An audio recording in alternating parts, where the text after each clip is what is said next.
Assalamu alaikum wa rahmatullahi wa barakatuh to some of y'all, and peace out to the rest of you. Hit the share button because the message is more important than the messenger.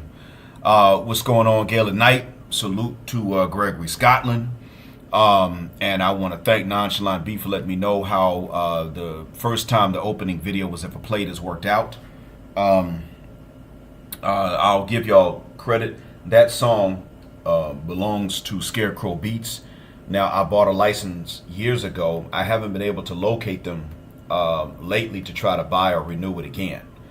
But I do plan on, if I can locate them, I do plan on buying the license again for another year. It was about this time of year 4 years ago that I discovered that tune. And I've just started using it ever since. So, yeah, let me go ahead and give shouts out first and give credit. I want to thank S. Jock for coming through like he has done. He's come through pretty generously on Cash App recently, twice in a row. And I really do appreciate that. Malika Mibane has done so as well. And I can't thank them enough. There's some who come through just regularly. And I really do appreciate that. I also want to remind you all that you can subscribe and get authentic content at Buy Me a Coffee. And that actually works out pretty well. There are now 104 confessions there. Also, from the time that I've been on vacation, the subscribers there, first class subscribers, have had access to find out exactly where the walk I was. You're just now finding out this time. This is not something I've disclosed. I simply said I was on vacation and it was somewhere tropical. But I didn't disclose where now. Before I disclose where, because I want to tell you all what it was like, I want to do two things. Number one, I want to ask the audience, has anybody with a U.S. passport traveled back into the U.S. recently from somewhere else? And if so, how did immigration treat you as a U.S. passport holder? I also want to ask if anybody would like to guess where my vacation might have been before I go ahead and tell it. Is there anybody that wants to take a gander? Take a guess. Sorry, a gander is a view or a gaze, but is there anyone that wants to take a guess as to where my black country behind and my wife and my girlfriend all went together? I should say my wife, my girlfriend, and my black country behind all went for vacation. So I will remain silent to give some of you a chance. Go ahead and say something if you'd like to.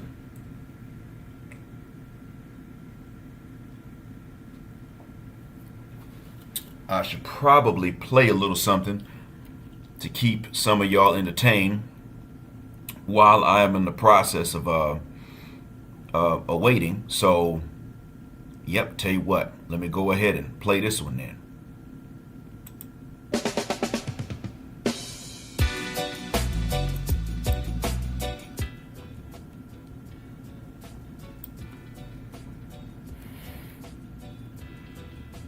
Enough to help some of you think. You can take guesses, but it was in the tropics. So let's see who wants to take a guess as to where Jet Black may have gone with his wife and his girlfriend before I just go ahead and tell it.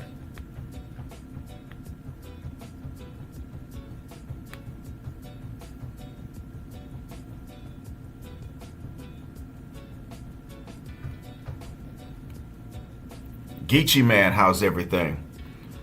All right. Walaikum salam, Israel Young Lion. All right. T Took says Ghana. Gale Knight says Jamaica with the flags. Israel, he says, if I say it, I'd be cheating. Okay, fair enough. That's right, because you were one of the first class subscribers. So you get to help folks with some hints, then I guess, if we're going to be fair about it. Now, I will give you all a little bit of a help. Guyana and Jamaica are closer to the United States than they are to Saudi Arabia. So if I went to the Americas and I did not go and see my parents, they'd probably beat the black off me. And that's a lot of beating, but I think they would do it. But at least we got some people willing to take some guesses. All right. Geechee Man said black with his wrist in the glass salute. wrist in the glass. I'm not. I guess that means that my wrist showed up in one of the reflections, or maybe referring to the watch that was in the that was in some of the videos. And yeah, the still image that you've seen on some of my recent uploads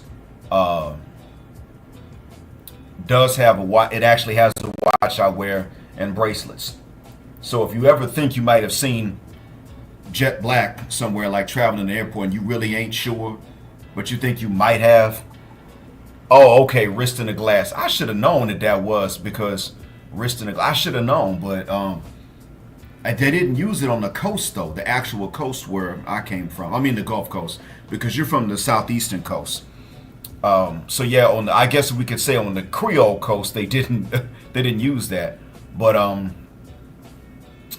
yeah, I really appreciate that compliment, and I hope to earn it one day. To be fair, to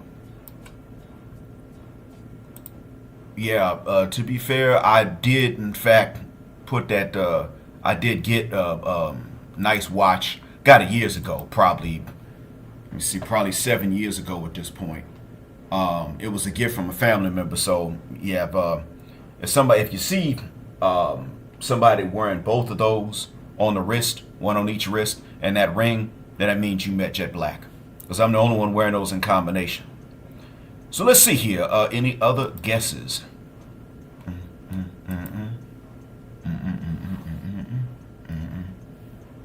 All right, this really young lion said Russell Simmons. That's all I'm gonna say, and that's very nice of you to not just give it away.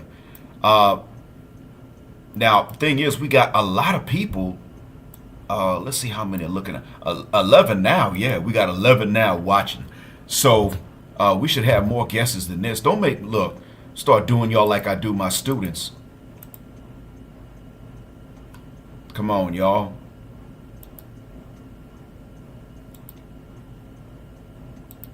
Have to do y'all like I do my students. Come on.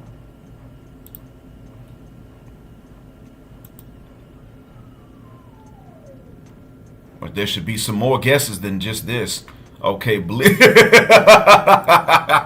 please, one more hint. Okay, all right. All right. Well, Geechee man, it turns out that 2 out of the next 3 guesses that came in the chat are the hint. They're the actual answer. Now, Gregory Scotland said Bermuda. That's too close to the Americas. Well, it's too close to the States for me to go and not visit my family without catching an ass whooping. I do. Matter of fact, in 24 hours, I will be in my nearest airport, inshallah. I'm checking in for my flight to the Americas. I will be traveling to the States to visit family. I will try to go live there, but it's going to be hard. But T, Tooks, and Nonchalant take the cake. Nonchalant B got the country right, and T, Tooks got the more specific locale right. Yes, I went to Bali. Yes, I took well, actually, you could say that my wife and my girlfriend took me to Bali. She was initially talking about going to some part of going to some part of Italy, a specific part. She didn't just want to go throughout the country, but a specific part. I was like, I'm sorry, that's too white for me. Then I thought, well, you know what? You make compromises for me. All right, why not?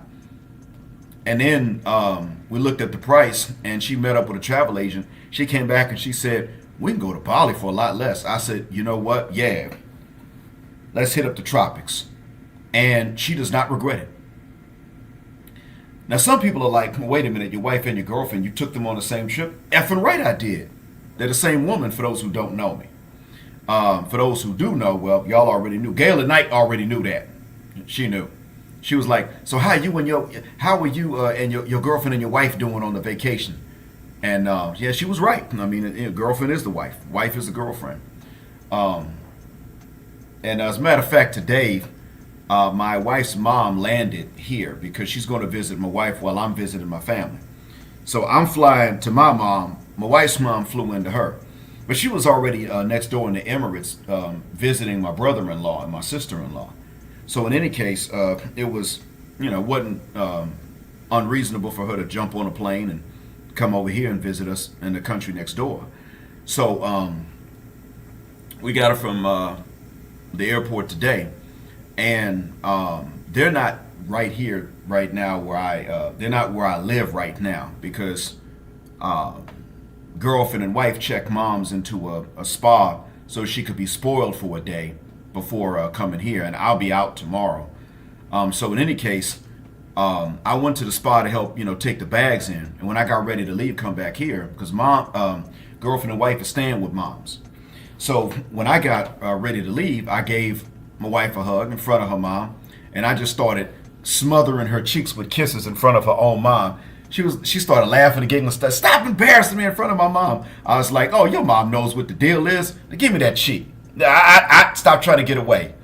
And I would act like I'm actually eating her cheek. And mom was laughing. She knew I'm just playing around.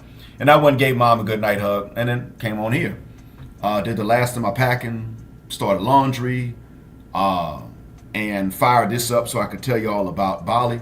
But I also want to ask y'all again at least one last thing, so we got some correct guesses. Good job, Gail. At night is kind of surprised, I know, but yeah, Nonchalant, B, and T Tooks got it. They nailed it. What's going on, Cynical Optimist? What's happening, sir? All right, so now last question before I go on to telling you all about Bali. Is there anybody that Lion McTowell said it's on his list? Lion McTowell, you better not go to Bali and you single. You better not. No, even if you on monk mode. No, I said it because monk mode ain't gonna work in Bali. And I do have a funny story I'm gonna tell y'all about, inshallah. But before I get into that, is there anybody listening that can answer my other question? Is there anyone that has re-entered the U.S. from abroad recently on a U.S. passport and can tell me what I could expect from immigration? Because if there is, let me know, because I have no clue. Like, do I need to go ahead and delete Facebook? Not just access, but not just delete them off the phone, but like delete the accounts. Do I just need to go ahead and do that? Do I need to delete WhatsApp? I wasn't using it for months, but then my wife was like, use WhatsApp so we can use Grab while we're in Bali. And I was like, man, F Grab. I'll pay the extra money. I'm sick of WhatsApp. I don't like it that much. But I went ahead and gave it a shot to see. And now I'm like, maybe I need to get rid of that too, because I got months worth of messages I never even saw. And I need to know. When I get into the States, I got a 4-hour layover. Is that enough to deal with Customs and Border Patrol? I don't really have anything illegal to hide, but would it just make it easy? Y'all tell me, would it just be better if I just didn't even have any of these things sitting in the check? Because I'm going to be surveilled by the feds when I get into the States anyway. I expect that. But if there's anyone that can tell me, please say something in the chat. And if there's anyone that has any legal advice, let me know. Because I'm not sure exactly what my rights are as a citizen entering. I know they can't say you can't come into the States, but then again, there were others they weren't supposed to tell that to, and they've done it. Yeah, Israel Young Lion, Bali is not the place to go from monk mode. Now, it is a nice place to go if you're going to look for someone. And I'll tell you about that too. LOM, you probably would be one of the tallest dudes there. Probably so. The people in Bali are kind of medium-sized. They're on average a little shorter than we are. And I'm average height for the U.S. I mean average. I'm not 6 feet. So you'll be among the tallest there. Certainly amongst them. And Israel Young Lion, that's one of the things I wanted to mention. Bali is next to an island called Lombok. Now, Bali's a bigger island than Lombok. Lombok is mostly Muslims. Bali's mostly Hindu. Now, we can't marry Hindus, obviously. Nothing personal, but that's how the rules are. But they got neighborhoods that are mostly Muslim. You can go to Bali and find drop-dead, gorgeous, young or middle-aged women. And they're Muslim. I mean, Hindus, too. They're nice to look at, but you can find the Muslims there. And for the most part, the people there are just very polite. They're really polite and they're kind, regardless of faith. And they tend to get along with each other. So they're generally used to being kind to each other anyway, and then they're kind to you as a tourist. But I'm going to tell y'all straight. I'm telling you, Bali is it is not the place to go if you're single. It just ain't. If you're young and single, it certainly is not. And I know that feeling, Israel Young Lion.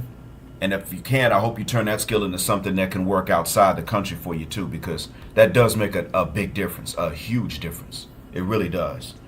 All right, so while I'm waiting on anybody to answer my question, I'll go ahead and start telling y'all about it a little bit. So first off, people will say, well, what route do you go? You got different airlines that'll take you there, but for the most part, the Emirates or Etihad will operate, or Qataria. One of those Gulf airlines that is, it's probably going to be Qataria, because Doha and Dubai are the biggest hubs in the Middle East, Gulf countries right now. Biggest hubs to go through. Qatar is a small country, but its airport is just a major hub. I think it's the only airport in the country, and it's international. So most people are transiting through it. And so it works out well. I've transited through Qatar's airport twice. I was fine with it.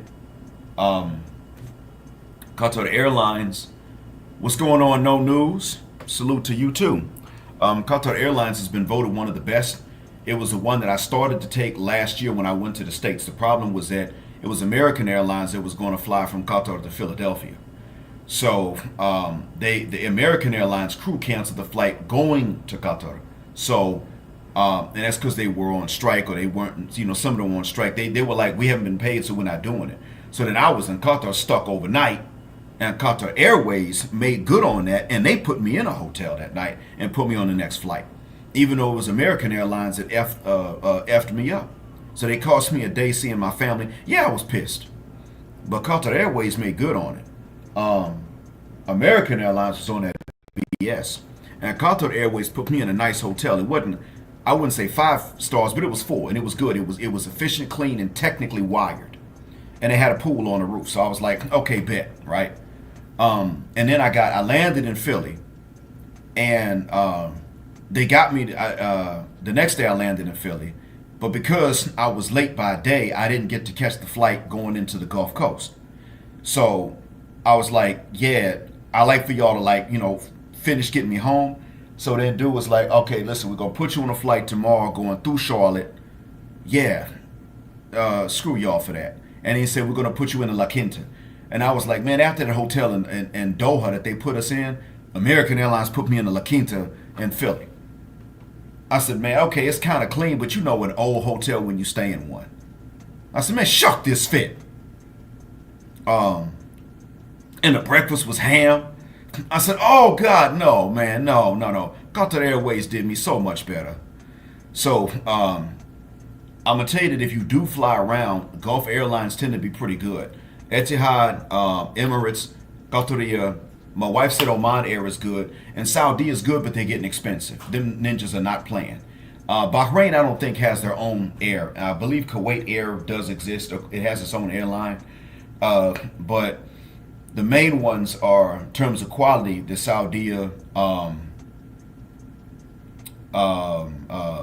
then the ones I mentioned, Qatar, Oman, and the 2 coming out to Emirates Air and Etihad. So anyway, we transited through Dubai, of course, because why not? And then going from Dubai to Bali, let me tell you all this, man. We went, I think it was a weekday when we went, and that flight was no joke. It was booked solid, comfortable plane, charging everything up, all that. But the flight was, that's how popular it was. We went on a weekday because it should have been easier, and it was booked solid. Wasn't no other seats you could have to move around in, and it was 9 hours. So we finally got to the Denpasar airport, and I will say this: go ahead and get your visa if you're going to go into Indonesia at all, any part. Get your visa beforehand. You go to Indonesia's immigration website, and then you get your visa beforehand. As a matter of fact, I might be able to find that site for you guys and put the link in here just to make it easier for you. Have that up in a minute, inshallah.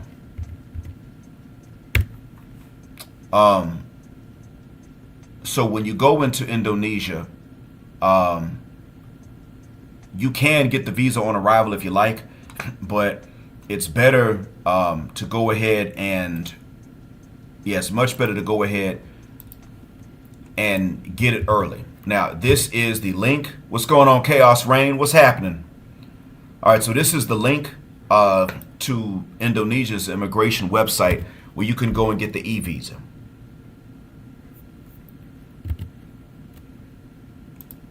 Congratulations, Lion. All right. So you go to that site, and when you go to this site and you get that that visa on arrival,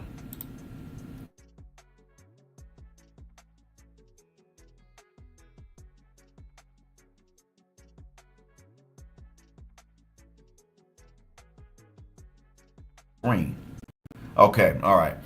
So when you go to that website and you get it, it's worth it to go ahead and pay. It's like $5 difference, I think. Okay, I saw that I lost signal. Y'all give me a minute. I'm going to go and move my router to a better location so that I don't lose and get a weak signal. So I'll leave the music playing, but give me about 40 seconds, inshallah.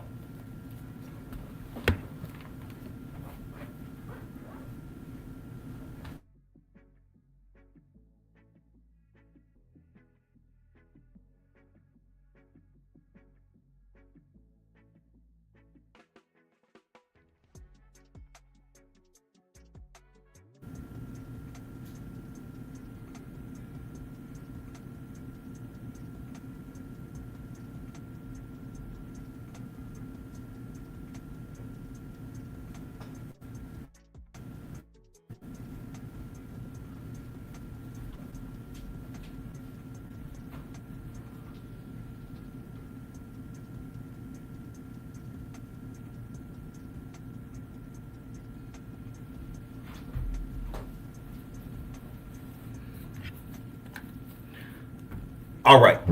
So here's the deal, y'all. I moved it, but I'm going to, there's something else I'm going to get out of the way right quick. There's a reflector that I can move, and I'm going to move this reflector so that it should keep the signal strong because it's still showing weak and back and forth. So give me about one more minute, inshallah.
All right. Thank you all for your patience. I really do appreciate that. So, good news is I got it all up and running.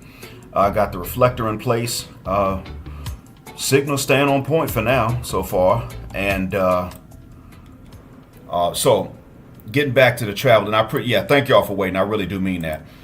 So, when you go there to Indonesia and you land, if you already have the visa set up, then you go through automatic passport control. So you don't have to actually walk up to someone and then buy the visa. You just show your passport to this machine, and then you let it look at your face, and it makes sure that you are the same as the person on the passport, and then you're good to go. Now, when you apply for the visa on arrival online before you get there, you should have your passport information already memorized, or you should have the passport in your hand actually in your hand, because you should be able to send a PDF scan of your passport page to upload it and then present that same passport. And if you do that, then you go through immigration like that. I hope y'all could hear that. And then you got one more thing. You're going to go through a customs declaration. Now, if you're going into Bali, there is a different fee that you're going to pay on top of your national immigration fee. When you go into Bali, Bali has an entry tax that you pay. So, and that's because, honestly, they're really doing a good job of keeping Bali's environment nice and green. They're doing a really good job. You don't have a lot of plastic floating around. There are very few plastic bags in Bali, to be honest with you. And you can buy bags. And when you go grocery shopping and stuff like that, you can actually buy your own bags, or you can bring your own bag. But if you're going to buy a plastic bag, it's going to be a little more. So really, when you go shopping in Bali, bring a bag that's sturdier than plastic, I would say, because they really do take care of the environment. They got green and jungles.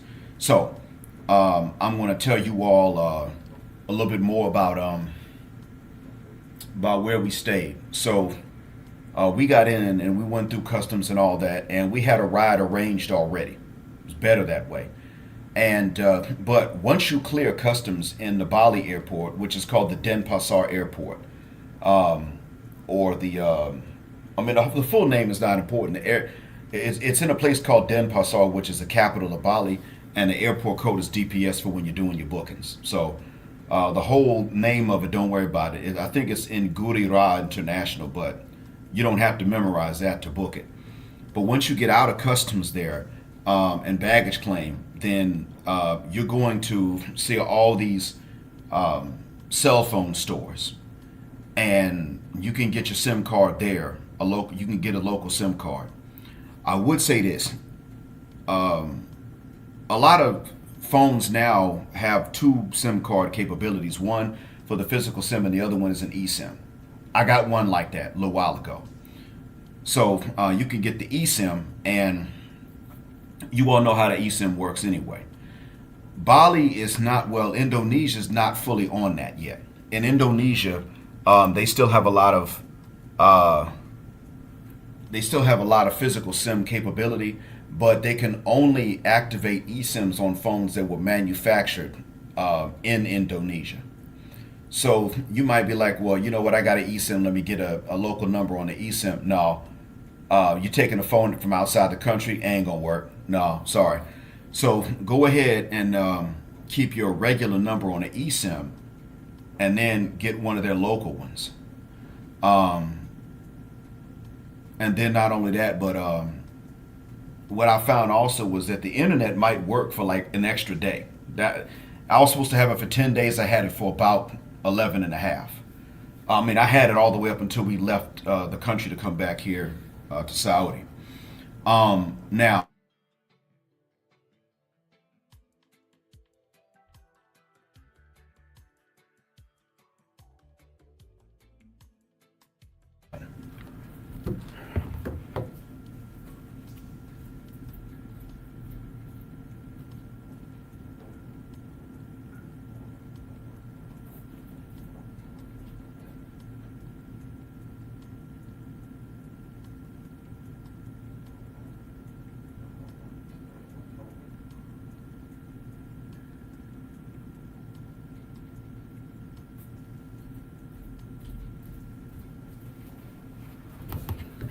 Okay. All right. Thanks for waiting again. Sorry about that, but I had to put the router again in another location where it should stay strong this time. Um, all right. So as I was getting at before, when you get to Bali, uh, getting a SIM card is okay to do. It's easy at the airport. Compassion and Callous was good. How's everything? So you get the SIM card at the airport if you can. I was lucky because our driver happened to know somebody right down the street from his house. But then he took us, and he was a tour guide too. I'll give y'all his name because he's pretty good in English, and he's actually learning Japanese. He's a registered certified tour guide. He was able to drive into places without paying the entrance fee because he was driving tourists in them. So like he's got one of those cards that he can show to different parking attendants at different attractions, and he doesn't have to pay. His name is Agun Arya, Agunarya.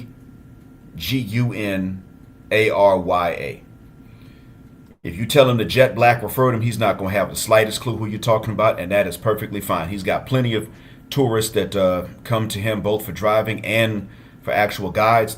And so he ain't gonna know the name, and that's fine. But Agun Arya is professional at this stuff. I will say this though, it's by the hour. So if you have him just drive you somewhere, that's one thing. But if he takes you to places on the way, the rate's different. And that's fine. It's generally worth it. But if you spend half a day with him, that's 500,000 of their local currency. Now, it's 500,000. I'm going to let you guys do the conversion. Somebody type conversion in the chat room. I'm joking. You could just type what the conversion is. We were converting in our head and on the phone the rupiah or the rupaya. People pronounce it different ways, but they generally pronounce it rupiah. We were converting the rupiah to reals, and things were actually cheap in Bali. That's the truth. They were not that expensive. You convert them into dollars, and it's going to be even lower numbers. But yeah, you spend $500,000. I know, right? $500,000. That's how the currency is there. The currency is in tens and hundreds of thousands when you get the currency. Tens and hundreds of thousands. 2, 5, 10, 50, and 100,000 rupiah notes. And then they got one coin for 500, for half a thousand. A coin for half a thousand, that's it. That's how the currency is. But you spend $500,000 of their currency. So somebody type in the chat how much that is in dollars. And as long as you know ahead of time, then I'd say it's fair. We went first to this hotel called Yellow. And Yellow is right next to Aloft. That is in a place called Kuta. Now, Kuta is just the word for city in the local language, Bahasa. By the way, Bahasa is easy to learn. Bahasa in their language just means language. But yeah, Bahasa is an easy language to learn for the most part. It's a lot of vocabulary to memorize, but the grammar is easy. It's pretty much, there's no difference between no and not. You don't have a past tense conjugation for the verbs. You don't even conjugate verbs, actually. There's a verb, and then you got the ing form, which is where you put an me at the beginning of it. And then you got some other forms, like I think the person that does it, you got a derivative of that. And then that's it. You memorize the word for already, which is suda, and then you memorize the word for will, which is akan. And then you learn the word tida, which is not. It's pronounced like that, but it's spelled with a K at the end. So tida is not or no. So once you learn that, and then you know the verbs, you can pretty much say that you will or will not, or did or did not do anything. And you learn the pronouns too. So you're off to it's easy. You're off to a good start. A lot of people in Bali are bilingual or trilingual because Balinese is one language, the Indonesian language is another, and then there's English.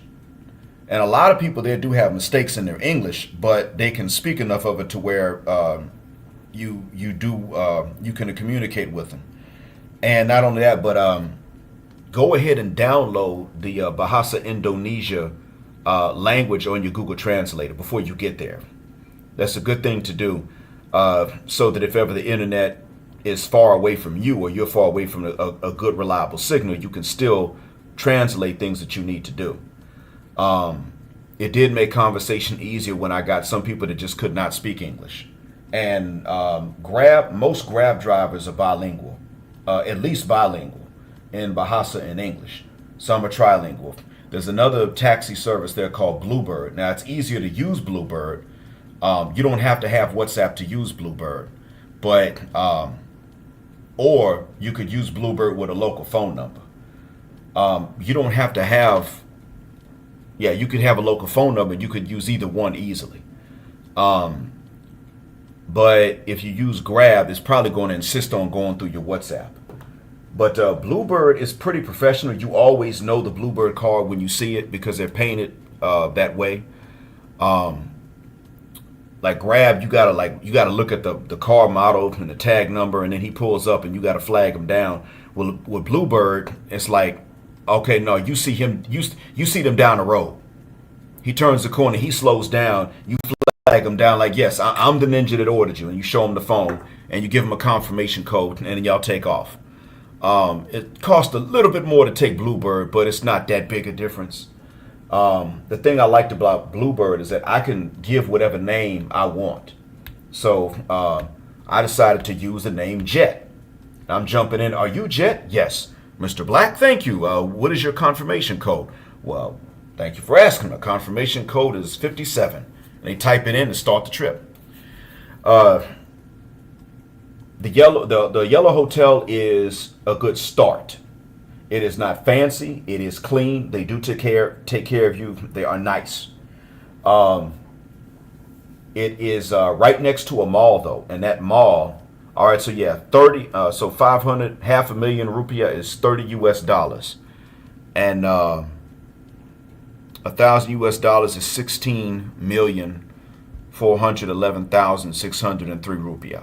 Thank you, Nonchalant B, for coming through with that help. That does make a big difference. They need to know. So it's not that expensive to get a tour guide for half a day or for a full day. I went ahead and paid. Now, when I went ahead and paid our tour guide. But some of the money I paid him later because he didn't tell me in advance what it was going to be. Then when I said how much we owe you, he gave me this $500,000. I was like, bruh, we didn't know it was going to be all of that. Well, see, I went here and there, and yeah, but if we knew about that ahead of time, we'd have got that much cash out the machine. We just didn't know. So here's what I'm going to do. This is what I got on me right now. Don't tell anybody I paid. In other words, don't tell my wife or my girlfriend that I paid this much. He looked kind of dejected. But I got on the rest of the money later on after I told him, listen, as long as you are front with us about stuff, we work something out. I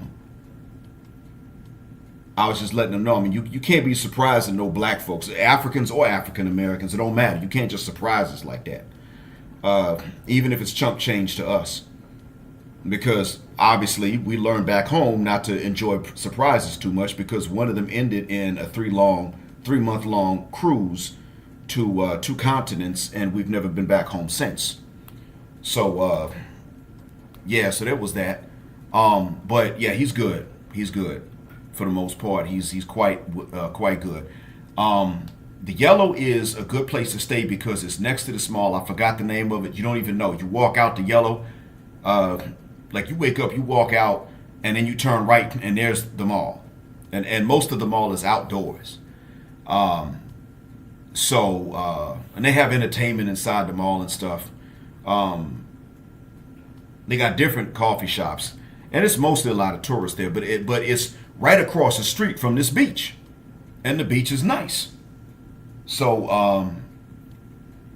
and I think you can spend like 20,000 rupiah. So now y'all can kind of now at this point you all can start dividing. So 20,000 rupiah will get you a coconut water. They'll cut the top of the coconut and put a straw in it for you.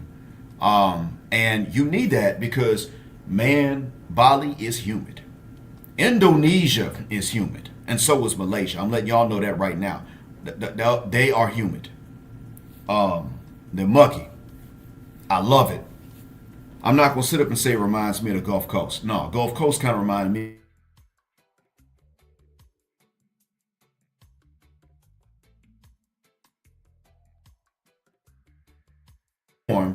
But it's not insane heat and humidity all at once. It's not like that. It's still muggy though. You can sweat. One of the good things about Indonesia in general, whether it's Bali or anywhere else, is that they use a lot of fans and they use medium air conditioning. They don't put AC on blast because you walking in from heat. You can't walk in sweaty and then stand right up under an AC because you go back and forth like that. Your temperature, you're going to get sick. Even if it's not a cold virus, you're going to get something. But what they do is they have the AC to where like you walk in and you start to cool down in steps. If you walk indoors. That's the good thing I liked about being in the country in general. My sinuses started to heal up. My lungs got better. My wife was like, "Oh, I can't deal with it," and then her African kicked in and she started to adjust to it. Your food cravings start changing in that kind of environment because you're out in the heat and humidity, so you start getting thirsty more and you want to eat more salads and vegetables and fruits and less red meat. You start to crave these things that are healthier for you, and when you eat them, start eating soups and salads and veggies and fruits and a little chicken here and there, seafood, and drinking a good bit of coconut water and drinking water, then you actually start to get comfortable in the humidity, believe it or not. And that's how the local people adjust. And you're going to find this crazy, man. You will be out there and people are on motorbikes. The locals are out there on motorbikes with sweaters on. You're looking at them like, man, it's hot and muggy. Why you got a sweater on? Well, for one, they're on motorbikes, so they're getting a lot of wind. But two, they do it so they don't sunburn. But this is where it gets kicker, though. This is where it gets really tricky. That's why I told you, brothers, man, don't go there by yourselves. The women there, the women are gorgeous. And the women are well tanned like we brothers like them. They're well bronzed, sun kissed. I mean, they come in all kinds of complexions, but you got a lot of them that are nice and brown and cute, even when they get older. I saw MILFs out there. I'm a MILFophile. I'm just glad that I was married when I went. And I'm saying this as a guy that doesn't have a high libido for a stranger. I don't have that kind of comfort level with strangers, even if they're cute. But most of the time people do. And you'll see what you're looking for because there are all types there. And a lot of them walk around with short shorts and their legs are in shape. So don't be going there by yourself. Now, if you have no moral compunction about any of this stuff, go do as you will because you got no shame. But if you have some sort of moral code about this, you either go to get married or you go.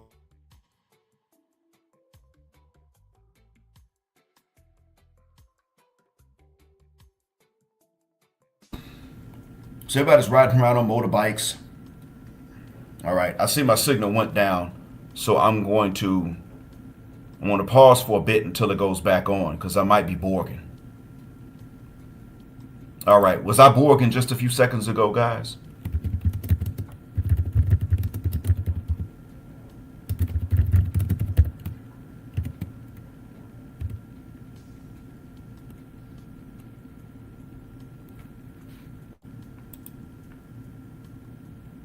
I'm asking, I'm asking y'all. Y'all let me know if I was borging or not.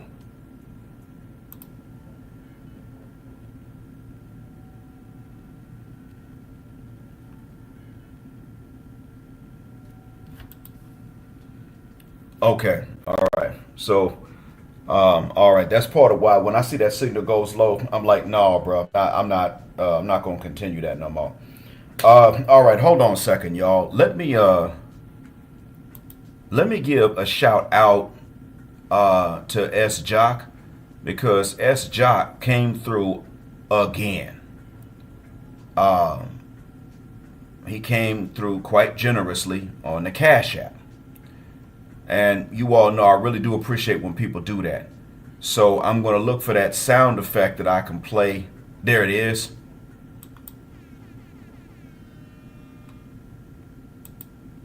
That there's for S. Jock for coming through on that Cash App again. He did this about half hour ago, but it was late showing me anything. I ain't gonna lie, man. I like doing this, but doing it for free is not the business. Y'all know me, I don't ask any one of y'all to come through with the same amounts he's come through with. I'd much rather see each of you come through with each of you come through with a buck or two, because there's 17 of y'all right now. And those of you that catch me on replay, I'd rather you just come through with a buck or two. I think you can send as little as $1. And one of the things it does is it lets me know how many actually paid attention. Not just how many viewed it, but how many actually paid attention. That's one of the ways I track it. Cheap for you, works out for me informationally more so than it does financially.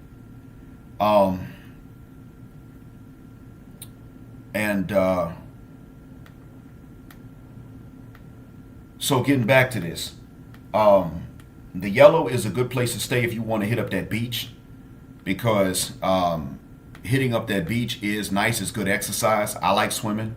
Vitamin D and a good workout for the muscles and nothing hard on the joints all at once. It's cool like that. And that's Kuta where they have that. My wife and I stayed there 2 nights. We got pizza. And I'm going to tell y'all this. On the full day that we spent in Kuta, where we were staying at the Yellow, an interesting thing happened. We went to this halal Turkish restaurant. And we met the man that runs the place, but we also met this older Turkish guy, his buddy, who was sitting there eating as a customer. And that man got to chatting with my wife and me.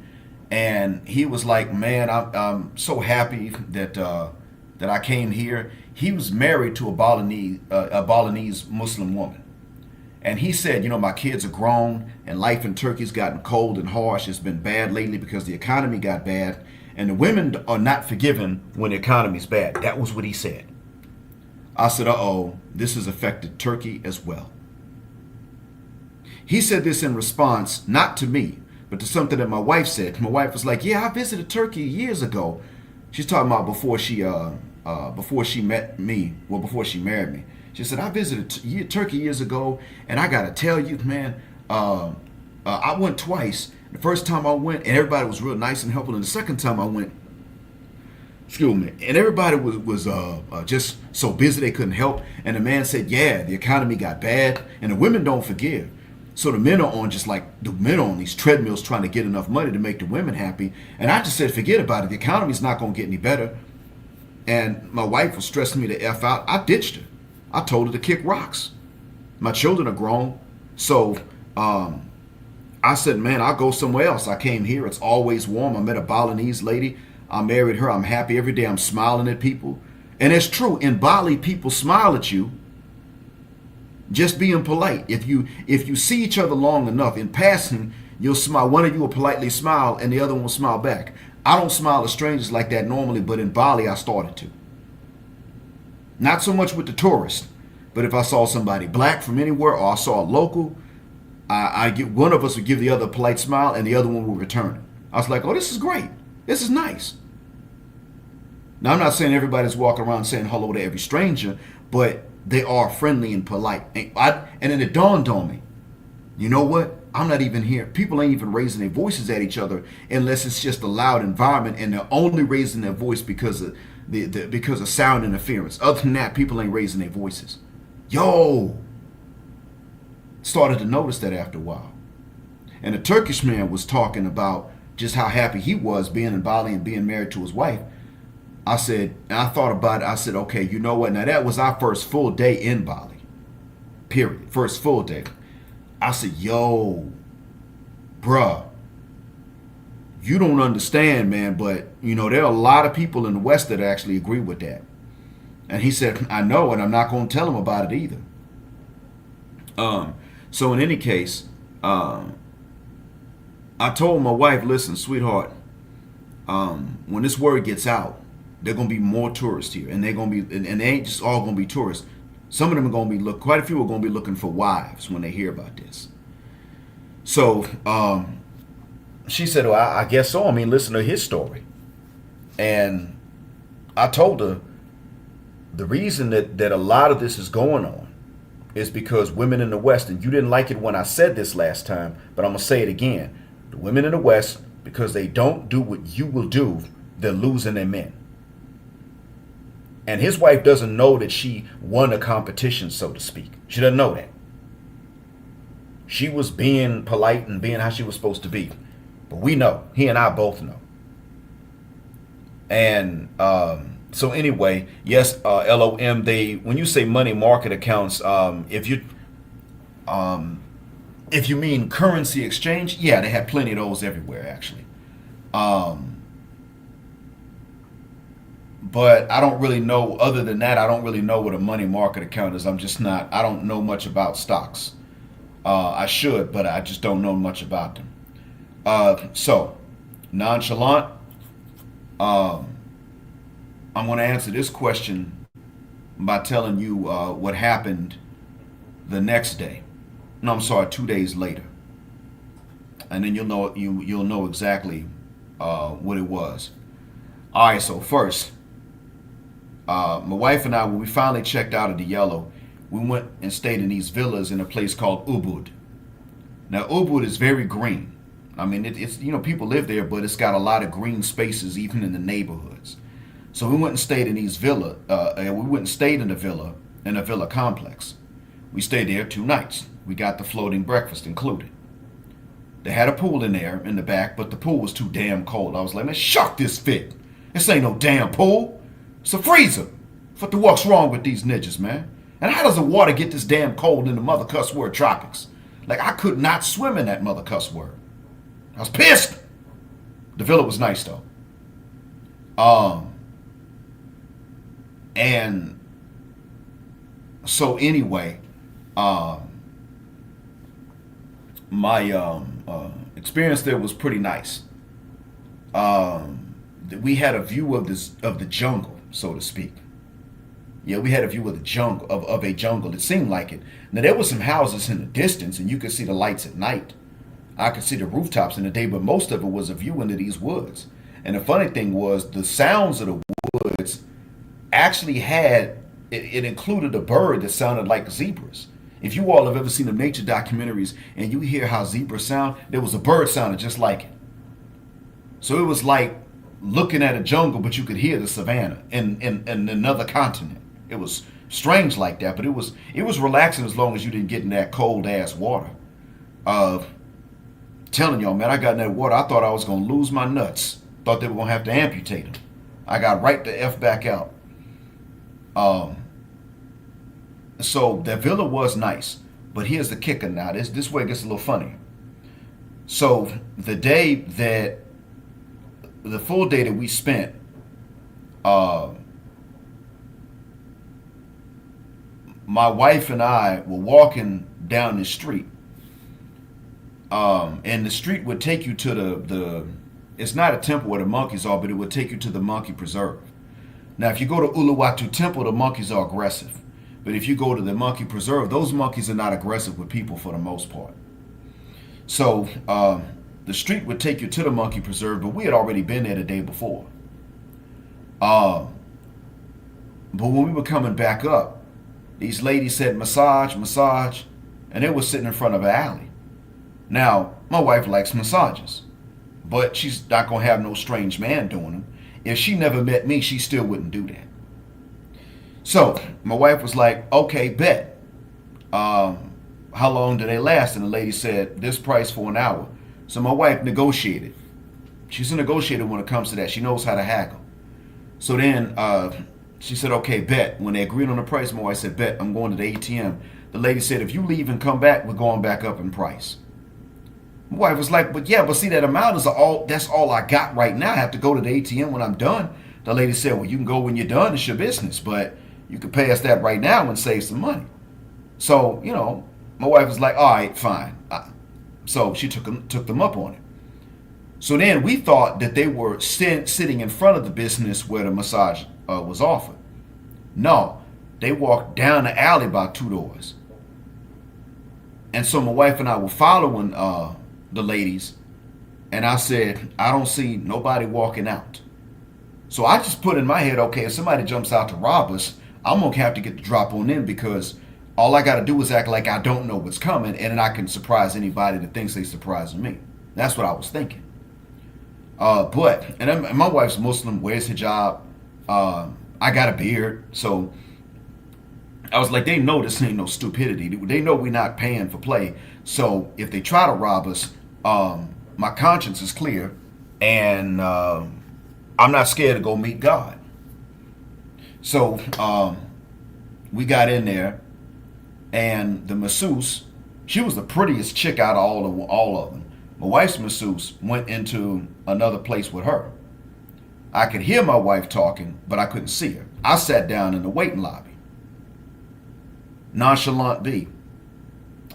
When my wife sat down, she went into the room wherever she was going to go to get her massage. The other lady, middle-aged, said to me, you want a foot massage? But she lowered her voice so that my wife wouldn't hear it. I said, thank you, but my wife does my massages. And she's like, okay, what about a leg massage? I said, it's the same thing. My wife does my massages. That's it, just my wife. Thank you, but just my wife does it. So then the other lady came up and put a hand on my leg and said, we're quiet. And I looked up at her and I said, I'm Muslim and you're not quiet. Nobody's quiet with me. Everybody makes noise in my experience. So, please pick your hand up, ma'am. I'm here waiting on her. And then my wife shouted out in Arabic and told me, hey, black, can you come in here and sit down and have a conversation with me and bring my purse too? I was like, yeah, I bet. Okay, so I stood up, grabbed her purse, and walked in there, and I sat down next to her.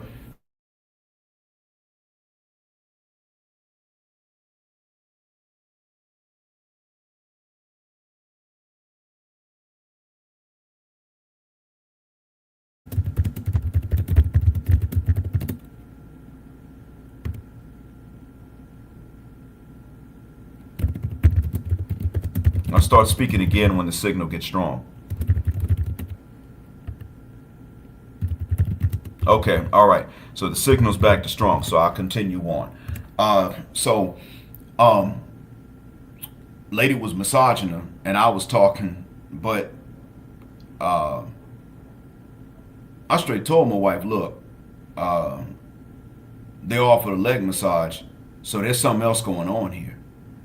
And my wife was like, well, they're probably just trying to make extra money. I said, sweetheart, they lowered their voice. They didn't want to risk you hearing.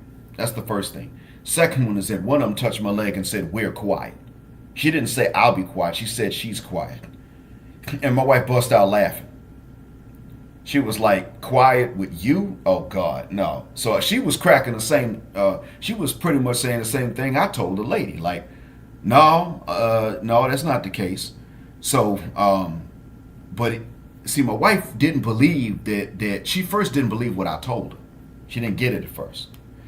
So, in any case, we were done, and we paid the lady who didn't make any inappropriate advances to my wife or me. We paid her. But the other lady rubbed my wife the wrong way. And then later on, I said to my wife, no, sweetie, they were trying to catch the rod. They were trying to catch your husband's ding-a-ling.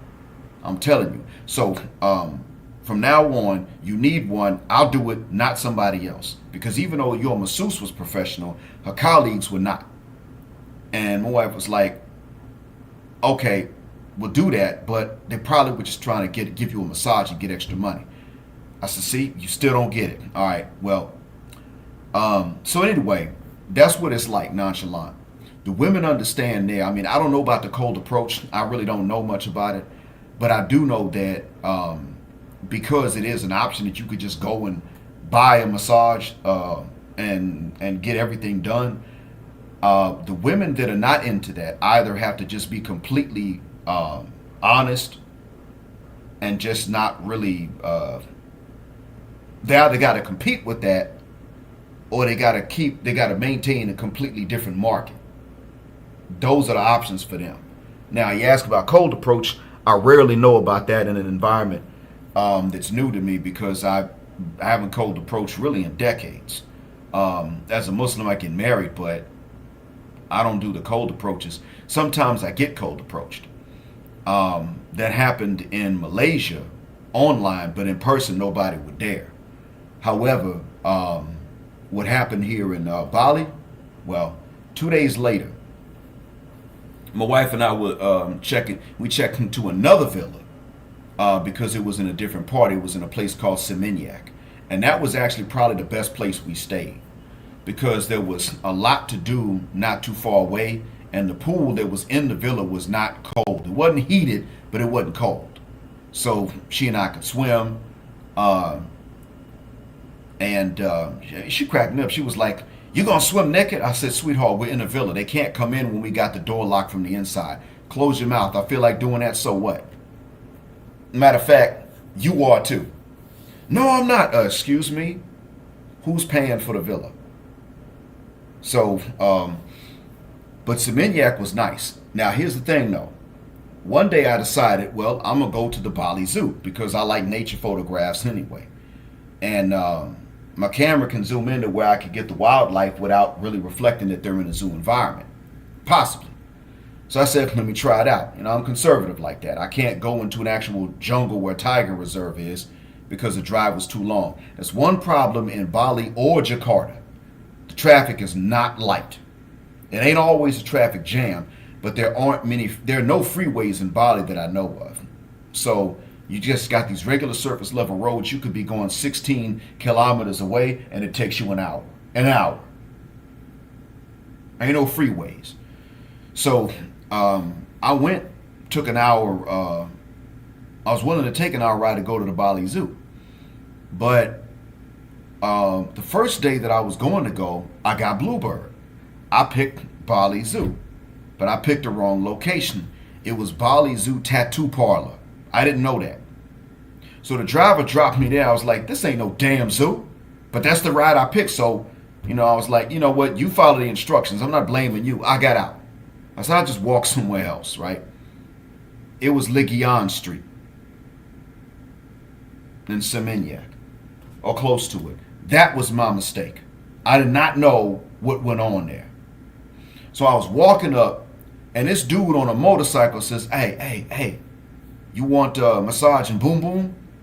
I said, what is boom boom, bro? Dude straight told me, sex. I said, man, if you don't know, I don't want that. He said, no, not me, women. I said, no, I'm going to pass on that. Y'all ain't finna rob me. Look, I'll turn around and rob y'all. No, bro, don't even. And so he just said, I know some women. And I said, hey, stop. Thank you, bro. I'm Muslim. Oh, okay. So he let it go. I kept on walking. So then this other lady said, sexy massage. So see, now it was without my wife. So all of a sudden, when nobody was saying massage anymore, they started saying sexy massage. I said, no. I kept on going. So I put my white headphones on, the ones I'm using right now. I put them on. And when I put on the white headphones, I started acting like I didn't hear some of the stuff they were saying. You know, they were still saying sexy massage. You hear me? Sexy massage. I said, yeah. I was like, could you stop doing that? But yeah, I mean, they weren't about to sit up and admit that they couldn't hear. Admit that I couldn't hear. They were trying. They were trying it. So anyway, I said, okay. I said to myself, man, this is not the place to go apparently when you're by yourself. But now I see the part of Bali that some dudes was talking about. So some of them got actually a little bolder. This middle-aged lady grabbed my arm. She grabbed my elbow. She said, sex and massage. And I just told her in her own language, ma'am, I'm Muslim. She let go. And then another lady, she was cute on the young side. She got in front of me and she said, sex and massage. And I said, no, thank you. And I sidestepped to go around her and she sidestepped to block me. So I said, ma'am, listen, I'm bigger than you and I need to go that way. And so she sidestepped to let me go at that point. Now, I didn't like having to talk like that because she wasn't threatening violence. So I didn't like doing that. I didn't like talking like that. But if you're not into that, sometimes they don't really believe it when you say nah. Now, the thing I noticed was that I didn't see any men walking out of these alleyways where the massage parlors would have been. So in my mind, they would get robbed and they were trying to go some other way, or they were, because they didn't want to report it, or they were getting kidnapped and they ain't coming back out or something. And then I thought, well, if everybody's getting kidnapped, that would have made the news. You just got a bunch of tourists, all males just disappear.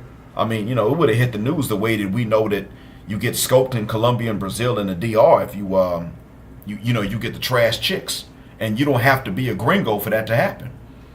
So I thought, well, no, it's probably not going to be kidnapping or nothing like that. But even still, man, I mean, ain't nobody walking out. What does that tell you? Well, I was there in the daytime, so that's probably why. But yeah, they do that. And yes, LOM, apparently it's legal. Because even those little massage places, you have the family ones, the family-friendly ones, but then you also got these ones. All of them got permits from the police.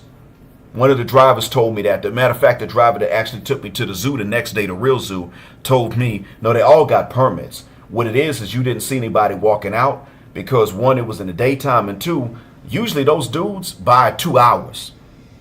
Like, those dudes go ham. They're like, no, I don't want an hour, I want 2. I'm sitting up thinking, man, those poor girls must be sore as hell. Or those poor women must be sore as hell. So, I mean, if you one of them type dudes, you find it over there. Do I recommend it? Well, obviously I never do, because I can't imagine that they're not going to try to rob you somehow, or that they're not going to try something else. Now, the thing about Bali is that Indonesia in general does have police corruption. People don't really pay the full price for like the motorcycle licenses that they need, because that's expensive. So what they do is they get a cheaper license, and then they just keep renewing it, and then they also pay the cops to not keep checking up on them. So they just carry money for when they get pulled over by cops. They just pull out like an ID or something and slip some money and say, yeah, there's my license. And the cops are like, oh, okay, yep, thank you very much, satisfactory, and they just wave them on. So that's how things work there. Now, they take violent crime seriously, but that type stuff, that's corruption. Well, let's say that these massage parlors start to say, well, we want more money.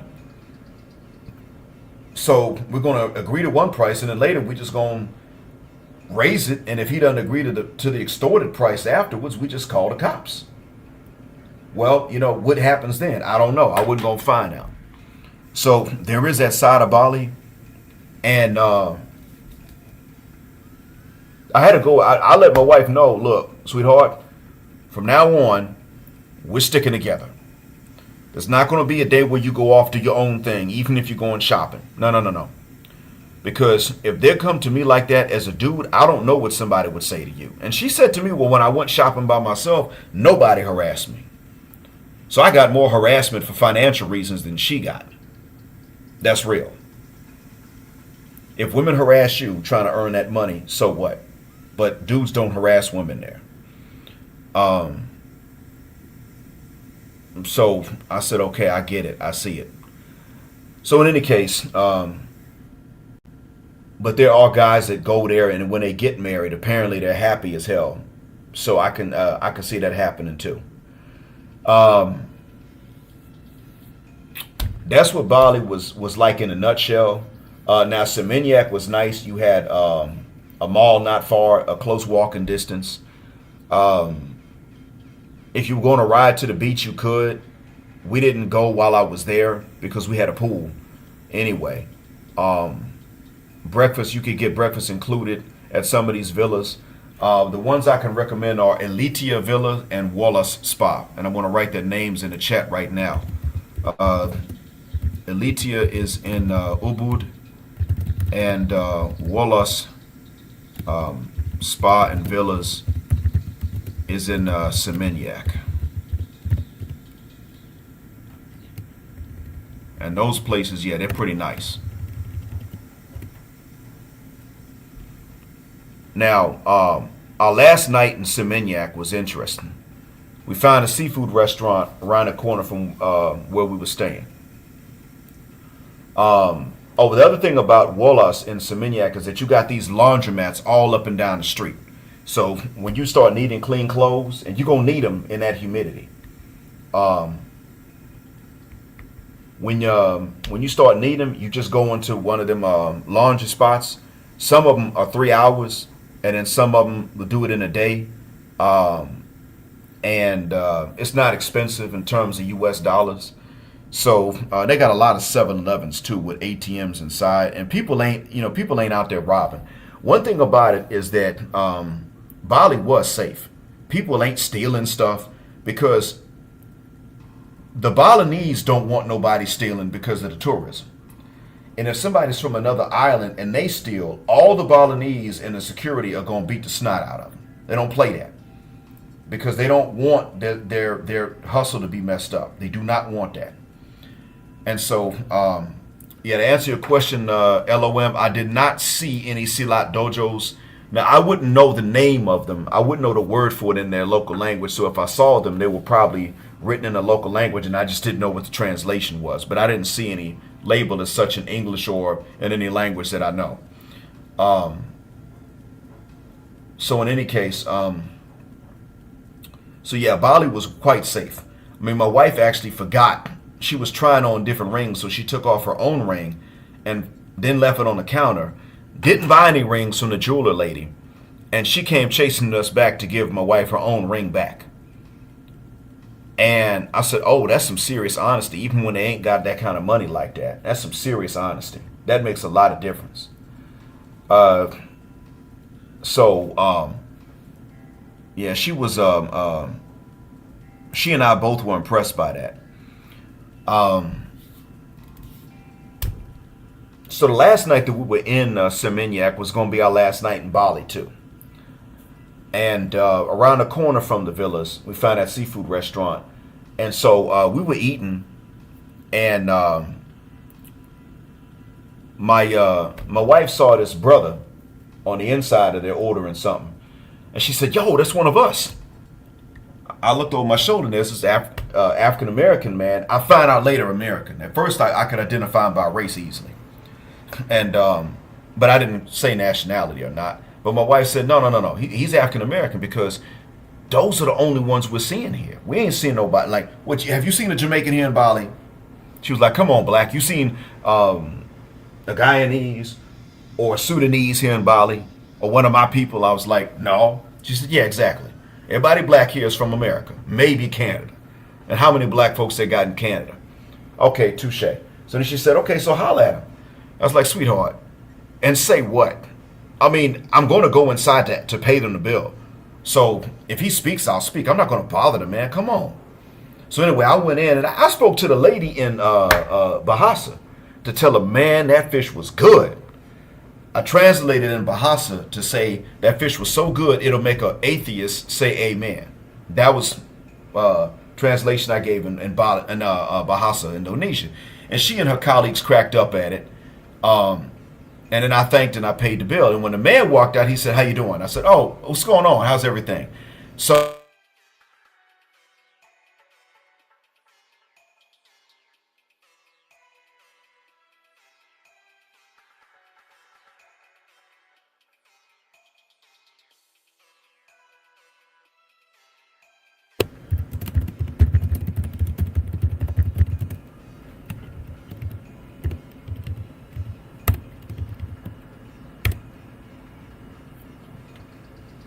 all right.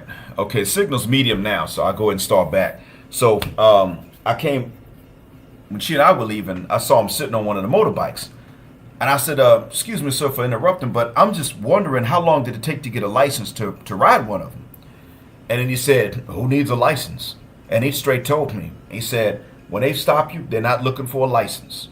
Now, there's a way you can get one, and it costs like, and he gave me the price. I think he said it was something like 70 US. And he said, but in the meantime, you don't really need to do that. It's just, you ride around and they don't really stop you a lot. But if they do, they're not stopping you for a license. They're stopping you for some dope. He said, you can give him about $20 to $40 and that's good. I said, oh, okay, bet. And I said, but then again, I mean, so let's say you get stopped a lot. And he said, no, this is not America. They're not going to stop you all the time. It's not like every few blocks they stop you. It's happened to me maybe twice, and I've been here since September. And I looked back, I said, oh, so you live here? And he said, yeah, I got the visa. So he started giving my wife and me information. Apparently, it is easier to get a visa to live in Bali than it is to get one to live in the rest of Indonesia.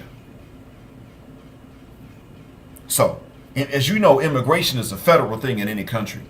You don't normally go into a country and then ask one of their states or their provinces to handle your immigration matters, normally. But there, the federal immigration treats immigration to Bali differently than they do immigration to somewhere else, to within the country. So it's like, you want to live in Bali? Okay, this is what you do. You could retire, or you could get permission from your boss to work remotely, or you could start your company and give yourself permission to work remotely and then show 3 pay stubs. All they need to do is see that you're getting paid. And then you're getting paid somewhere else and you'll spend it locally. That's it. And I was like, yo, that's what it takes? And he said, yeah, that's it.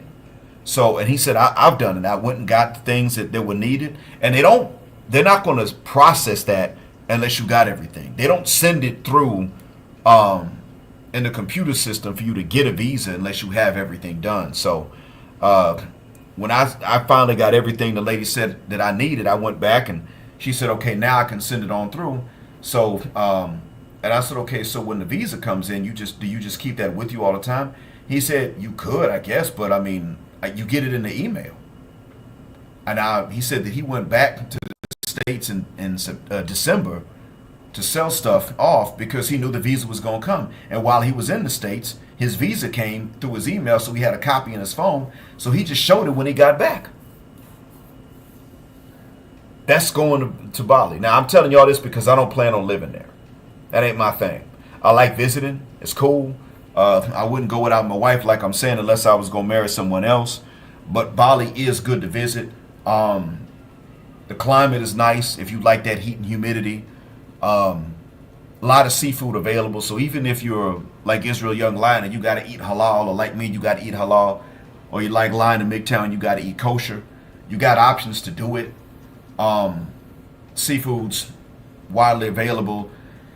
White meats widely available.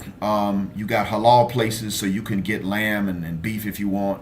And if you go somewhere and you want to know if it's halal, they have a certificate that they can either put on the menu or on the wall or on the door. It's a certificate that they can't just put up without actually being scrutinized for it. So you can, at least you know what you're getting when you go. Now, the next place that we went, my wife and I went to, was after we left Seminyak, we caught a domestic flight to Jakarta. And Jakarta was okay to visit, but I'm going to tell you now, Jakarta's got a posh area that's not far from the airport. And then Jakarta has a mix of everything near downtown. It's got nice neighborhoods and slums not far from its downtown center. And Jakarta's big and it's crowded and it's always traffic all the time. Jakarta's like that. Now the last video I uploaded, the short video where the guy looks like he's made out of silver and he's smoking, that's Jakarta. We were stuck at a light. Dude came up trying to play a guitar, so we give him some money. I wasn't even rolling the window down.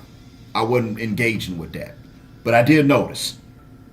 Jakarta has some highways where you can drive, speed limit's higher than normal, but it's always crowded. So even Jakarta's pretty, it's pretty rough there. In terms of just traveling around. It's major crowded. It's huge, and there's always a traffic jam somewhere, always. So, if you're going to live in a place like Jakarta, then you need to be working remotely so you could work from home. Um, you don't want to have to drive and commute there. You do not. You got toll roads, and the signs in the toll roads are only written in the local language, so you probably wouldn't even know what you're looking at. That's Jakarta for you. Nice to it's okay to visit.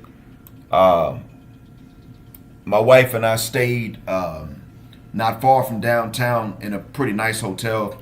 It wasn't necessarily 5-star, but it was comfortable, and it was it's one of the modern hotels where it's wired for internet and all that stuff. So we stayed there, and we pretty much enjoyed. I mean, we went around not too far from the hotel to eat and stuff like that. We did a lot of walking. We got a lot of sweating done, a good bit of sweating. So I would say that, yeah, when I tell y'all about Southeast Asia, gentlemen, I'm not just saying that for no reason. In terms of how people are, here's the kicker. Even though Jakarta is a big city, the people there are really nice. You would not think it's that big of a city in terms of how nice people can be. They might not smile at you every time you walking by. It's too big for that. But if you do see them and you speak to them, it's not like New York. No, it's not like that at all. When you see them and you speak to them, sorry, you say anything to them, it's like, okay, they're just real polite back. Now, in Jakarta, a lot of people do not understand English. There are many people that don't. So, or they got broken English. You're going to see some begging in Jakarta. But even the beggars are not aggressive. And I saw that myself. I did one recording when I was walking in Jakarta, and this kid was walking beside me begging, but I just didn't pay attention to the kid. You're going to see this too, though, in Jakarta, and this is what's, it's kind of a trip. By the way, let me check this Cash App and see something right quick, because I don't think I'm going to keep doing this too much longer. Yep, S. Jock was the last one to do so. He has been generous today. Yep, he's been generous today, and he was generous early this week. And Maleka Mebani was very consistent and generous. Gregory Scotland came through a while back, so I really do appreciate that. And C. Peterson hit me up before I even started the vacation. So I'm telling y'all now, I'm about to be done with this, and the reason being, I'm not seeing much tuition payment. So I'll go on with this, but then after that, I'm gonna start asking y'all some questions. So in Jakarta, one thing I did notice is that you will see single moms. Now, I didn't ask about the dad, so they could very well have been married or just single moms. I don't know. I don't know how to say married or single mom in Bahasa. But I saw groups of them carrying babies and carrying little kids and begging on the street, on the sidewalk. And I said street intentionally, S-K-R-E-E-T. But I saw them, and this is in Jakarta. I walked from my hotel to walk up to the Pizza Hut. And there was this guy that went and got some change, and he passed it out to several of these women, but he stopped right the F in front of me, so I couldn't go around him. And his back was to me, so he didn't look like he did it on purpose, but now I think he did. So I couldn't get around him, and I wanted to just hurry up and pass by before the women could notice me. Nope. So since I had to stop, then one of the women zeroed in on me and started walking by me. And I wasn't carrying cash. I was paying with card. I was done carrying cash. Since a lot of places took cards, I said, I'm done with cash. I don't need it. I'm through with that. Cash for what? So I was like, nah, never mind. So my mind was on going and getting the pizza for my wife anyway. And I don't know how to say I don't have cash in Bahasa, so I just didn't say nothing. But they're there, and they're begging. So now in Bali, you'll see them sitting down somewhere with the kid. They're just sitting down with the hand out, but they're not walking by you and all that. No, in Jakarta, they're walking up to you and walking by you, and they keep on doing it. So when I was walking back, she saw me and I shook my head, but another lady was about to. And I held my hand up to tell her don't do it. And I was about to translate into Bahasa and say, you don't become a single mom without some income. Not my sperm, not my concern. I was about to translate that. Now, I like kids. I got compassion for kids. But I'm just not going to let women I don't know use that to take an advantage of me. Not going, and that's something I learned from you guys. Now, how much red pill knowledge is available in Indonesia right now, I'm going to tell you, I really don't know. But I can tell you where it's going to come. When it does hit Indonesia, it is going to come through Bali. That I can tell you right now. It's going to go through Bali to the rest of the country. That's how it's going to reach them. And it's going to reach them through men like that Turkish man and like that African American brother from Washington, D.C. that I met. They know what they're leaving. Even if they're not looking for chicks, they know what it is that they're leaving behind. And they understand the red pill awareness. And they're going to tell some locals. And the locals are going to turn around and share that with some other Indonesians. And it's going to spread from there to the Lombok Island, to Sumatra, to Java. These are the different islands. And it's going to spread to other provinces. And it's going to reach the opposite end of the country in Banda Aceh. That's what's going to wind up happening. I'll tell y'all this too, though, about it. And it's the interesting thing. Last night in Seminyak, when we met that African American brother, he was the one that told us the most. And I'll tell y'all what it is that he said to us. And he was right in terms of my own observation. I could say that I observed the same thing. The whole time that we were in not only Bali, but in Indonesia, period, we realized we didn't even hear an argument. We didn't hear, not only did we not hear the N-word. Now see, in Saudi Arabia, you'll hear it from people that don't know it's a bad word. Or they don't care because they're trying to be cool. You'll hear it though, that's the point. You hear it from people that don't mean no harm, but you'll hear it. In Indonesia, you don't hear it. The man from DC was telling us they look up to us out here. They love us out here. And he looked at my wife and he said, and you with your hijab? Oh, they respect Muslims here. My wife and I looked at each other because while Indonesia is mostly Muslim, Bali is mostly Hindu. And we said, you mean in Bali? He said, here and elsewhere. But yeah, I'm mostly talking about Bali. This is where I live. Yep, absolutely. And he said, yes, if you were looking to live somewhere, I'll tell you to live here. And I thought, if this is a good place to live for him, then imagine other parts of Southeast Asia for my wife and me. They're going to be even better. But he was right, though. You didn't hear an argument. We didn't hear an argument the time that we were there. An argument, we didn't hear it. We didn't hear the N-word. We didn't hear shine, spook, jigaboo, spade, spear, chucker, no other epithets either. And we didn't hear an argument. Didn't hear it. People were polite. They were nice. And it made it easy to be nice back. And I realized I was being nicer. The only time I had to be aggressive was when my wife and I were walking. And there were these dogs in the neighborhood that started barking and getting aggressive with me. They left my wife alone. And that's what I wanted. But they got aggressive with me. And that's the only time I had to get aggressive back. Show them I wasn't scared. And if they wanted some smoke, they might have teeth, but I got hands. And they wanted to find that out if they wanted it. And they didn't want the smoke.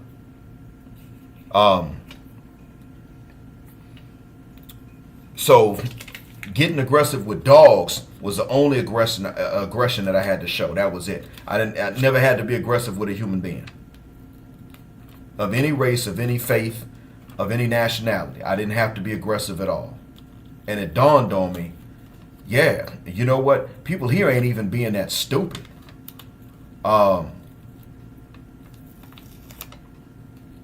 They're not even just misunderstandings weren't going on. So this meant people were mindful.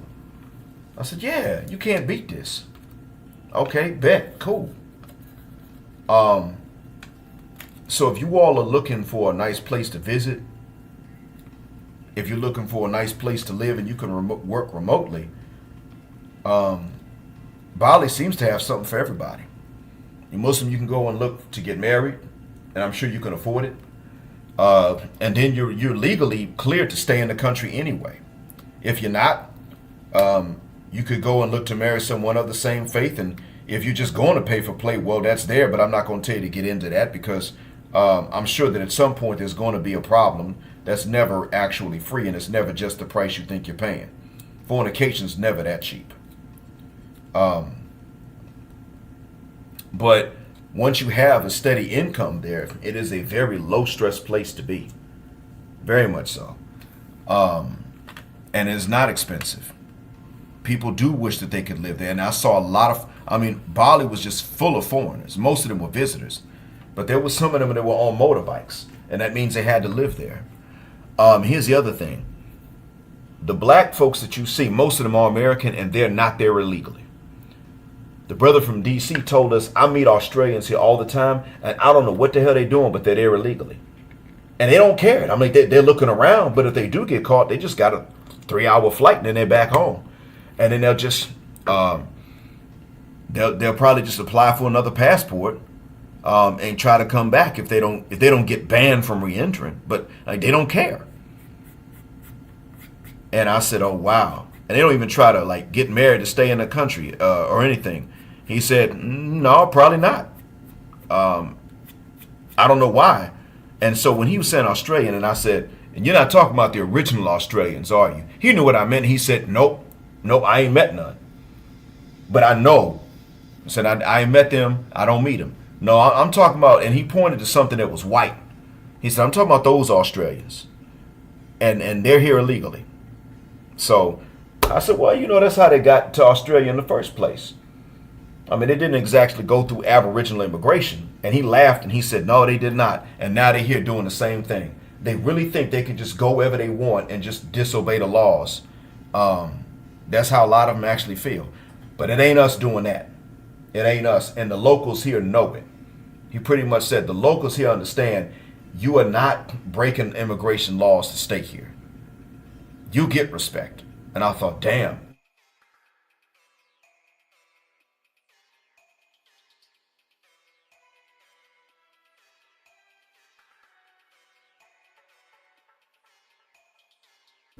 Now, one thing I did notice was that Arabs, most of them were Saudis. Most of the Arabs that were there were Saudis. You could tell by the way they were dressed, and even when they weren't in their traditional clothes. But they were not there by themselves. They were married couples. They were dudes that were there in pairs, but they were not there by themselves. And I think it's because they just weren't going to get very far with anything. Even forget, the pay-for-play stuff. They know better than that anyway. But forget all that. They weren't going to get very far because they got a bad rep. So that was what the vacation was like there, and I did enjoy it. I would recommend it as a vacation zone for others. You just got to know what not to do, and definitely go ahead and look at living there if you like that kind of climate. It's muggy. Some days have medium humidity, so it's comfortable. Other days are sweaty. It's not really that hot. It's in the 80s, but it's not like California. Not like that. No, it's you can sweat there. It's great swimming weather. I'll put it like that. When it does rain, it doesn't rain all day, so it's cool. And in that regard, it's nice. It's not expensive. Shopping's not really that expensive. The guy from DC told us that rent was actually pretty cheap. He said you could pay $700 US a month, but what you got was nice. If you paid $700 US a month, you were living nicely. And I saw a lot of places where you could, there were a lot of hotels there, but then there were also a lot of apartments where they'd say you could rent for the term or for the duration that you select. And you would pay for a few months, and if you're going to stay there for a year, a half a year, you're going to pay for a few months. at a time, but you could do that, and it probably would be affordable. So yeah, I'm gonna tell y'all, man. I'll tell y'all in a heartbeat, man. Bali was good. Indonesia's not bad in general, but I got to see more of it to really know. But Bali it was a nice place, and they said that Lombok is also an island next to it. They said that's also a nice place too. So Bali, you could pretty much take, like, it could take you hours to get around Bali. Not because it's super big. It's big enough, but just that there ain't no highways. So that's the only thing about it. You don't go to Bali trying to be efficient with your time if you got to commute somewhere. You don't go to Bali to do a job where you got to commute. You can hang that up. But if you can work remotely, it's not bad. Now, one thing about Bali is that it can be a very difficult place to focus in. If you actually have to work, it could be a difficult place for that. So you probably want to take a look at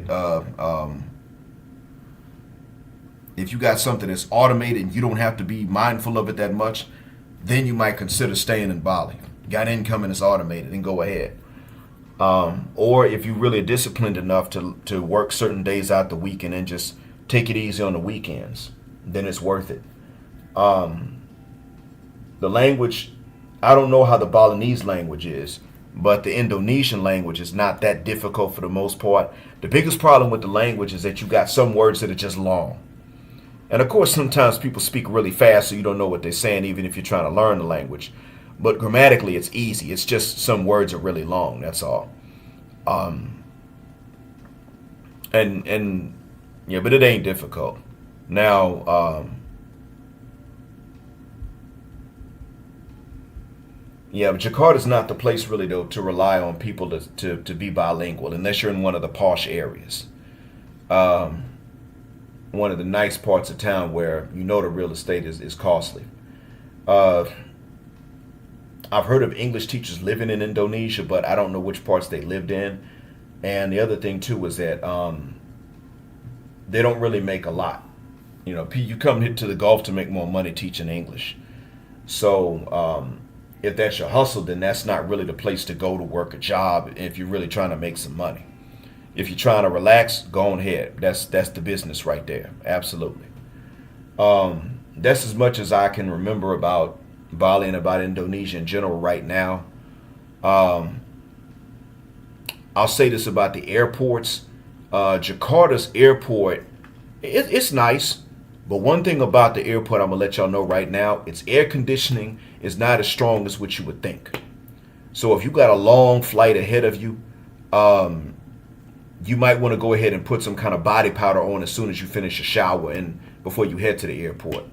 And you might want to give yourself a lot of time so that you're not running anywhere, because as soon as you run or even walk fast, you're going to sweat a little bit. That is real. Let's see, the fruit in Bali, to be honest, Lion, was not,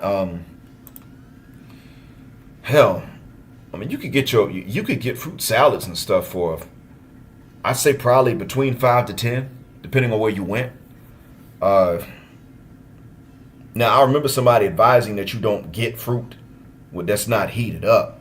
But no, I mean, my wife and I had salads and stuff, and we got some fruits, and it wasn't, we didn't get sick or anything. And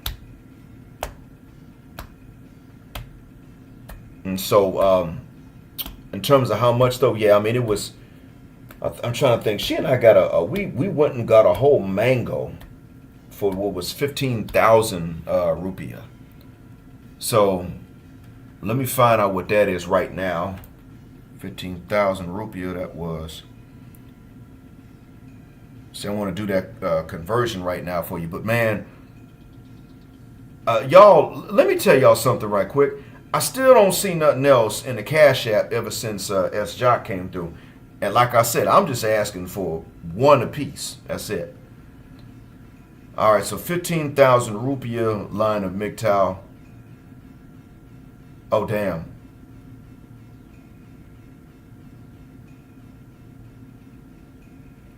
$15,000 is 0.9 cents. I can't believe I'm seeing this. That was for a mango, though. It was one mango cut in half. And that's the other thing. I remember that, yeah, 3.42 real. So it's 90 cents, not 9, but 90 cents, 91. So a little under $1 to get you a full mango, to give you an idea.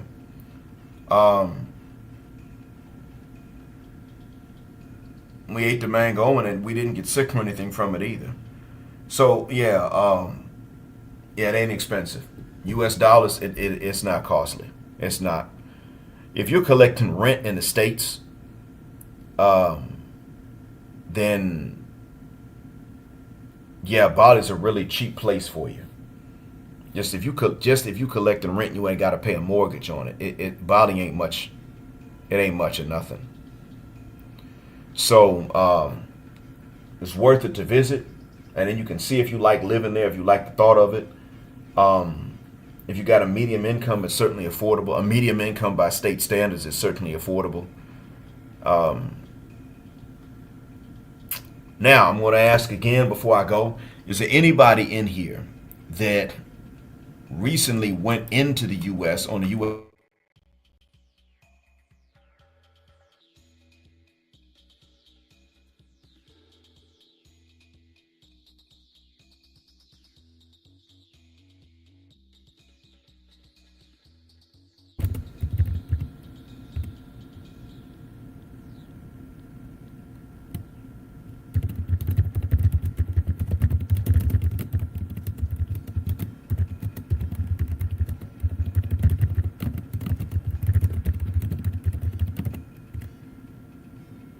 All right, signal's back again, so I can continue speaking.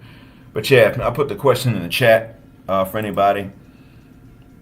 So I'm going to give time for anybody to answer that and to tell me anything they think I might need to know.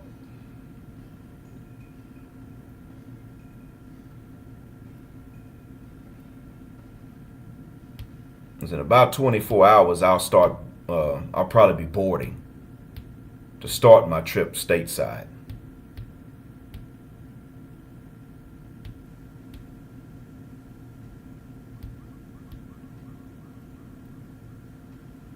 Dang it, I can't believe I did that. I wrote down I might need advice and I mistakenly put the question mark instead of a period. My stupid behind. That ain't even a question. I might need advice. My bad, y'all. I'm an English teacher. I know better than that. I was just typing too quickly. Is there anyone that's done so? And is there anyone that has advice for someone that might be, for someone that's going to be entering on a U.S. passport?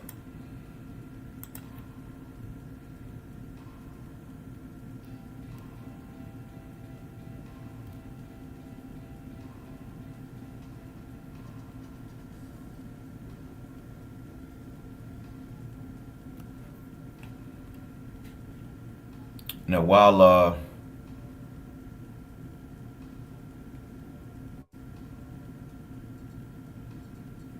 right, it appears that nobody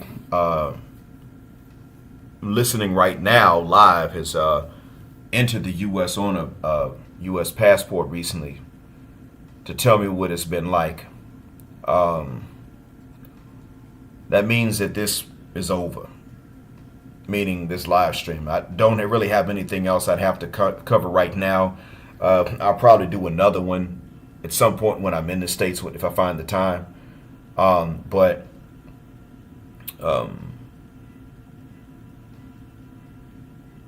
right now I think I've covered everything.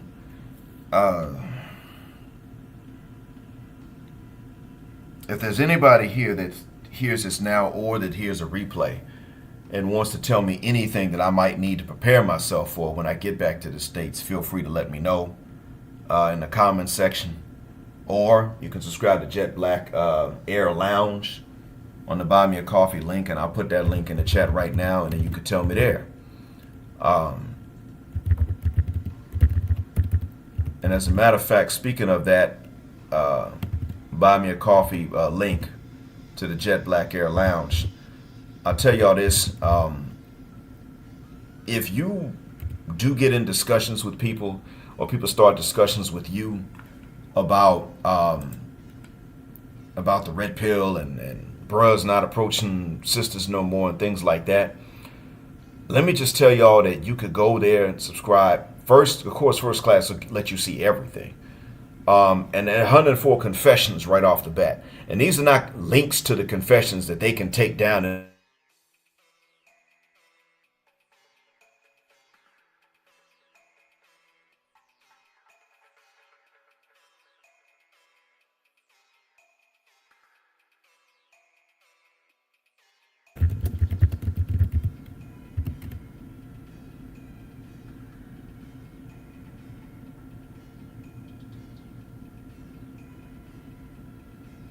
all right, so the signal's back to medium now. So yeah, these are going to be screenshots. So even after those who posted these, whether they're videos or whatever else, take them down, maybe a few of them are posted to their videos that they could take down. But most of them are actual screenshots of things that they've written. Or I might even download the video and then turn around and put a link up to it there. In the Jet Black Air Lounge so that you can see them. But right now we're at 104. That's 104 confessions in one place you can just go through. You can subscribe and then you could do a search for confession. And all the posts that have confessions in them, you could then just scroll through. And the next, if you're going to have a discussion with anybody about them, you just show them that. And that's the end of it. And then what is somebody going to say? I mean, you don't have to, you could show them the site or not. You got confession screenshots, you can print them, you can memorize them, whatever the case. But once you know them, that's ammunition, and you can use it however you want to use it, and you can shut up your opposition if you even choose to do it. If you simply want to share with somebody else how we know the stuff that we know, you subscribe, you show it to them. And you can spread the word. And I got all of it in one place. So it's easy for you, 10 a month, and you can spread the word and share this with some young brother whose mom and aunts and older cousins and older sister and grandma are not going to put them up on game because they don't want them to know. So now it's like you don't even have to wait for that. You just go ahead and say, hey, you know what, young brother? You don't have to even look to them to know what it is that they're hiding. They're not going to tell you. Don't worry about it. I got it right here. They openly admitted to this. They're not even hiding it. And so with that being said, y'all, I really do appreciate you all coming through again and sitting still with me on this Jet Black Air flight. Good news is that this Jet Black Air flight lasted less time than my flight from Dubai to Bali or from Jakarta going back to Dubai. I really do appreciate y'all rocking with me. And I really do appreciate S. Jock for coming through on the Cash App like he did, consistently, even when nobody else came through. I want to thank you all from the bottom of my black heart and from the depths of my black mind. And as always, black, heterosexual, non-select male power just because they don't like it. And black patriarchy until extinction of Judgment Day. Thank you all for flying with us again here on Jet Black Air, where the phrase jet black is also a verb. Keep jetting black with us until the wings and the wheels fall off. Gender justice forever.